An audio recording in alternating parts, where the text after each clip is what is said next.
తెలంగాణ రాష్ట్రంలో జరిగినటువంటి ఖైరతాబాద్లో కూడా ప్రజలు విజ్ఞతతోటి అభివృద్ధిని ఆకాంక్షిస్తూ ఈ ప్రభుత్వం రేవంత్ రెడ్డి గారి నాయకత్వంలో ఉన్న కాంగ్రెస్ పార్టీ ప్రజాపాలన ప్రభుత్వంలో అక్కడ జరిగిన ఉప ఎన్నికల్లో కాంగ్రెస్ పార్టీ అభ్యర్థిని గెలిపించినారు కంటోన్మెంట్లో. ఇక్కడ కూడా తప్పకుండా ఈ ఉప ఎన్నికల్లో కూడా 100% ప్రజలు విజ్ఞతతోటి కాంగ్రెస్ పార్టీని గెలిపిస్తున్నారని అసహనంతో నోటుకొచ్చినట్టు మాట్లాడుతూ ఉన్నారు.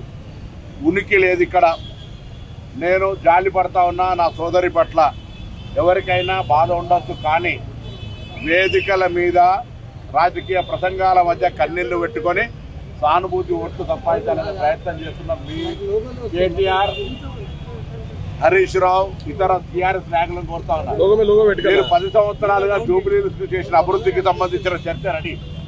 ఆ అంశం చెప్పలేక కన్నీళ్లు పెట్టుకొని ఒకరు ఓదారుతుంటే ఒక ఈ డ్రామా అంతా కూడా సినిమాలో చూసినట్టు అనిపిస్తూ ఉంది. మా అభ్యర్థి కాంగ్రెస్ పార్టీ అందరం కలిసి ఒక యువకుడిగా ఇక్కడున్న నియోజకవర్గం మా ప్రభుత్వంలో నియోజకవర్గాన్ని రోల్ మోడల్గా జూబ్లీహిల్స్ చేయాలనే ఆలోచనతో ఎంపిక చేయడం జరిగింది.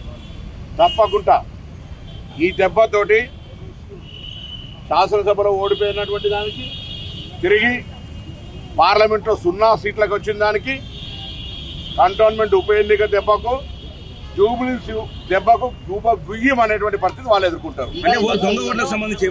అరే మేము ఓటర్ లిస్టులో ఎక్కడ జోక్యం చేసుకోవాలి.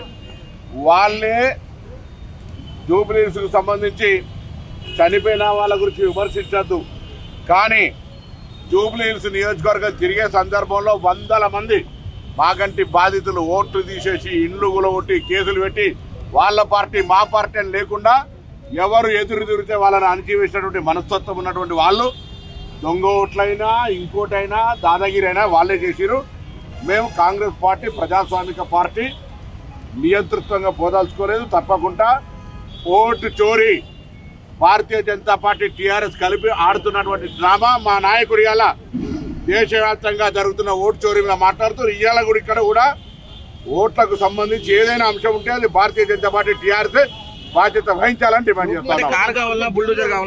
అందుకే జూబ్లీహిల్స్ దెబ్బ కొడితే శాసనసభ ఎన్నికల దెబ్బ, పార్లమెంట్ ఎన్నికల దెబ్బ, కంటోన్మెంట్ ఎన్నికల దెబ్బ, ఈ దెబ్బతోటి మొత్తం భూమి గుయ్యమనాలి. 100% ఓట్లు అడగడము, అభ్యర్థిని నిలబెట్టడము, ప్రచారం చేయడంలో ఎవరికి అభ్యర్థులే. కానీ ఆ ఏడుపుల యొక్క ప్రక్రియ చూస్తుంటే ఆర్టిఫిషియల్ గా నువ్వు ఏడవాల్సిందే అని మీరు చెప్తున్నటువంటి అంతర్గతంగా కొంతమంది కార్యకర్తలు చెప్తున్నారు. అమ్మ నువ్వు ప్రతి డ్యాన్స్ ఏడవాలని ఆమె చెప్తుంటే కృత్రిమ ఏడుపు అనేటువంటిది మంచిది కాదు. ఆ సోదరి పట్ల మాకు సానుభూతి ఉన్న రాజకీయాలు సానుభూతి వేరు.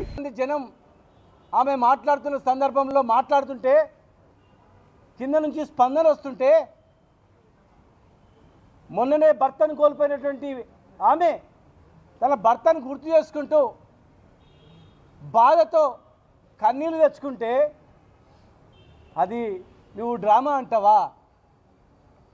అది యాక్షన్ అంటావా? అసలు నువ్వు మంత్రి ఎట్లయినావు?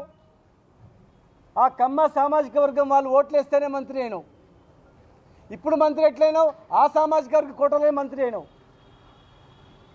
ఖమ్మం జిల్లాలో ఖమ్మం సామాజిక వర్గం వాళ్ళు మా జాతి గురించి కొట్లాడతాడు, మా వాళ్ళకు ఆపదలు చాదుకుంటాడని చెప్పి మీకు ఆ స్థానం వచ్చింది. మరి మీ సామాజిక వర్గంలో ఒక యువకుడు చనిపోయి బై ఎలక్షన్ వచ్చింది. అది ఎక్కడన్నా కాదు, చనిపోయిన సందర్భంగా వచ్చినటువంటి బై ఎలక్షన్లో ఆ సందర్భంగా అయినటువంటి మీటింగ్ పక్కల కొడుకుంది, కూతురుంది. కాలికి దెబ్బ తగిలిన ఒక కూతురు కుంటుకుంటూ మా నాన్న ఆశయాలని మధ్యలో ఆగిపోయొద్దు, మా అమ్మ ఆశయాలను నెరవేరుస్తుందని చెప్పి ఒక బిడ్డ తిరుగుతుంది. కుడి పక్క కొడుకు, ఒక పక్క బిడ్డ తల్లిని ఓదార్స్తుంటే ఆ ఓదార్చే ఏడుపుని నువ్వు యాక్షన్ అంటే ఆమె చనిపోయినప్పుడు ఎంత బాధపడ్డదో ఇవాళ నీవు అంటే ఆమెకు అంతకన్నా బాధతో కుమిలిపోతూ ఉంది. అయ్యో నా భర్త చనిపోయి నేను బాధపడితే నా ఏడుపును కూడా యాక్షన్ అంటున్నారు వీళ్ళు, అది ఎవరో కాదు మా కులపల్లె అంటున్నారు అని చెప్పి కుంగిపోతూ ఉంది ఆమె. వెంటనే క్షమాపణలు చెప్పాలి. పొన్నం ప్రభాకర్ గారు కూడా నేను అడుగుతా ఉన్నా, దయచేసి అలాంటి చనిపోయినటువంటి మీ పట్ల కూడా చాలామంది ఉన్నారు. అట్లా బై ఎలక్షన్స్ వచ్చినాయి. అట్లా జనంలో వచ్చినప్పుడు మొన్ననే చనిపోయిన భర్త గుర్తొచ్చి ఏడుస్తారు. ఏడ్చింది ఓట్ల గురించా? ఇది ఆడవాళ్ళందరూ గమనించాల. పక్కన మేయర్ గారు ఉన్నారు, వారు మాట్లాడేటప్పుడు మరి మేయర్ గారు కూడా ఆమె మా బీఆర్ఎస్ పార్టీ నుంచే గెలిచింది, మా నాయకుడే మేయర్ చేశారు. మరి దయచేసి ఆమె ఒక ఆడబిడ్డగా స్పందించాలి. నీకు ధైర్యం ఉంది ఇమ్మీడియట్గా ఆపాల్సి ఉంటుంది. ఏం మాట్లాడుతున్నావా అని చెప్పి. పదవులు ఉంటాయి పోతాయి, పెద్ద లెక్క కాదు. రాజకీయాలు పదవులు ఎప్పుడు చేస్తాయి ఇవన్నీ కూడా కాదు. ఒక ఆడపిల్లను అంత అవమానపరిచే రీతిలో ఆమె ఏడుపును కూడా వేలాది మంది సమక్షంలో వాళ్ళందరూ చాలామంది ఏడ్చిండ్రు. గోపెన్న అమర్హయ్ అని ఒక ఆడబిడ్డను అవమానిస్తుంటే వెంటనే మైక్ ఆపాల్సింది. ఏం మాట్లాడుతున్నావా, ఏం రాజకీయం ఇది, అట్లా మాట్లాడొద్దు అని వారించాల్సింది. కానీ ఇప్పుడైనా స్పందించాలా. రాజీవ్ గాంధీ గారు చనిపోయినప్పుడు జనరల్గా చనిపోయిన వాళ్ళ గురించి మాట్లాడతారు. చనిపోయిన సందర్భం దేశవ్యాప్తంగా కూడా చనిపోయినటువంటి బాడీని ఫోటోలు వేసి కూడా మరి దేశవ్యాప్తంగా కూడా ప్రచారంలో పాల్గొనడం జరిగింది. ఆ రోజు అందరం కూడా రాజీవ్ గాంధీ గారు అనవసరంగా చంపారు పాపం అని చెప్పి అందరం కూడా బాధపడ్డాం. కానీ ఏనాడు కూడా దాని రాజకీయం గురించి ఉపయోగపడుతుంది అనుకోలే. ఒక మంచి యువకుడిని కోల్పోయింది ఈ దేశం అని చెప్పి పార్టీలకు అతీతంగా బాధపడ్డారు. ఇట్లా మీలా కనలే కనీసం ఆడపిల్లని చూసి కూడా మీకు కనికరం రాలేదంటే, తుమ్మల గారు ఒక ఆడపిల్లని కూడా నేను వదిలిపెట్టలేదంటే, అవమానపరిచిందంటే చాలా బాధాకరం, దురదృష్టకరం. ఇది దయచేసి వెంటనే క్షమాపణలు చెప్పాలి. లేదంటే ఆడవాళ్ళు, ఒక తెలంగాణలో ఉన్నటువంటి ఆడవాళ్ళు వీళ్ళు మాట్లాడినటువంటి మాటలు వినండి. కింద వేలాది మంది ఏడుస్తున్నారు, మేము చూసినాం కళ్ళారా, ప్రత్యక్ష సాక్షిని కూడా నేను. వేల మంది ఏడుస్తుంటే ఒక ఆడబిడ్డ భర్త గుర్తు వచ్చి ఏడవద్దా? భర్త గుర్తు వచ్చి ఏడిస్తే కూడా అది యాక్షనా? కూతురు కొడుకును పక్కన పెట్టుకొని ఏడుస్తుంటే అయ్యో తండ్రి లేడు కదా మీకు అని చెప్పి, చిన్న ఇల్లు అది, ఒక మామూలు ఇంట్లో ఉండి ప్రజల గురించి బతికిండు. రాజకీయంలో అందరికీ మేలు చేయలేం. రాజకీయంలో కొన్ని మంచి అయితే చెడవుతాయి, కొందరు మేలు జరుగుతాయి. మేలు జరిగినోడు నష్టపోయినాడు తిడతాడు, మేలు జరిగినోడు మర్చిపోతాడు. అది రాజకీయం జరుగుతూనే ఉంటుంది. దయచేసి తప్పు, అది ఇలాంటివి మంచిది కాదు.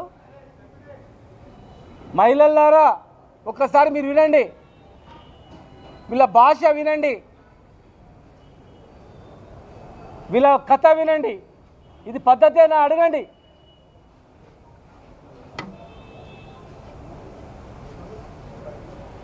ఒక కమ్మ మహిళలే కాదు అడగాల్సింది, కమ్మ సామాజిక వర్గం వాళ్ళే కాదు, ప్రతి ఒక్క మహిళలు అడగాల్సిన అవసరం ఉంది. ప్రతి ఒక్క మహిళలు బాసటగా నిలవాల్సిన అవసరం ఉంది. హిట్ టీవీ యాప్, ఇందులో short news, live news, entertainment shows, movies, digital magazines తో పాటు మీ జిల్లా వార్తలను కూడా ఫ్రీగా చూడొచ్చు. ఇంకెందుకు ఆలస్యం, వెంటనే హిట్ టీవీ యాప్ ని డౌన్లోడ్ చేసుకుని ఫ్రీగా ఎంటర్టైన్మెంట్ పొందండి. Hit TV app, hit TV app, please download hit TV app. Hit TV app ని ఫ్రీగా డౌన్లోడ్ చేసుకుని ఎంజాయ్ చేయండి. మీకు నచ్చిన ఎంటర్టైన్మెంట్ కోసం హిట్ టీవీ యాప్ ని ఫ్రీగా డౌన్లోడ్ చేసుకుని ఎంజాయ్ చేయండి. హిట్ టీవీ యాప్ ని డౌన్లోడ్ చేసుకుని ఆస్వాదించండి, ఆశీర్వదించండి. ఇంతమంది సెలబ్రిటీలు హిట్ టీవీ యాప్ ని డౌన్లోడ్ చేసుకోండి అని చెప్తున్నారంటే ఎంత మంచి యాప్ ఆలోచించండి. అమెరికా అమెరికా అమెరికా అమెరికాలో చదవాలనుకునే వాళ్ళకి విశ్వసనీయమైన పేరు మన శౌర్య కన్సల్టెన్సీ. UK లో 1 year masters, UK లో 1 year masters, 2 years work permit up to 5 years visa. Contact Saurya Consultancy. Contact 89851 89851.